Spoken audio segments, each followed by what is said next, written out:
সহযোগিতা করছে তারাও ওনার সাথে একসাথে অবস্থান করছে। একটা মিনি মন্ত্রী পরিষদ উনি ভারত থেকে চালাচ্ছেন।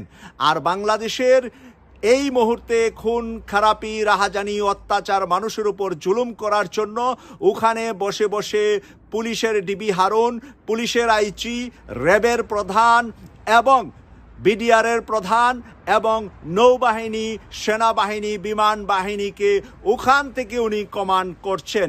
যেরকমটা মুজিবনগর সরকার গঠন হয়েছিল সেরকমভাবে তারা এখন ভারতে অবস্থান করে সরকার পরিচালনা করছে। তার মানে বাংলাদেশের ভূখণ্ডে থাকার মতো দুঃসাহস প্রধানমন্ত্রীর নাই।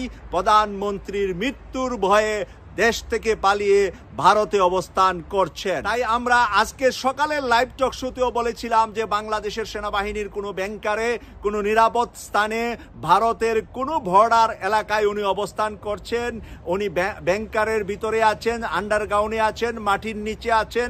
এই কথাটা আমি নিজেও বিলিভ করেছিলাম গতকাল পর্যন্ত। আজকে সকাল পর্যন্ত যখন আমার কাছে মাত্র এই ছবিটা এসে পৌঁছেছে তখন আমি 100% বুঝতে আমার অসুবিধা হয় নাই। গতকালের ওনার ভাষণের সাথে আজকে হুবহু মিল আপনারা এই ফটোতে পাচ্ছেন এবং এই ফটোটি বাংলাদেশের কোথাও না। আর যদি কোথাও হয়ে থাকে তাহলে আপনারাও প্রমাণ করবেন। শুধু কমেন্টসে লিখলে হবে না, কমেন্টসে ফটোটা উপস্থাপন করবেন, জায়গাটার নাম লিখবেন, বাংলাদেশের কোন জায়গায় উনি বসে আছেন। আমি দর্শকদের কাছে এই জিনিসটা ছেড়ে দিলাম, আপনাদেরকে প্রমাণ করার জন্য অনুরোধ করলাম।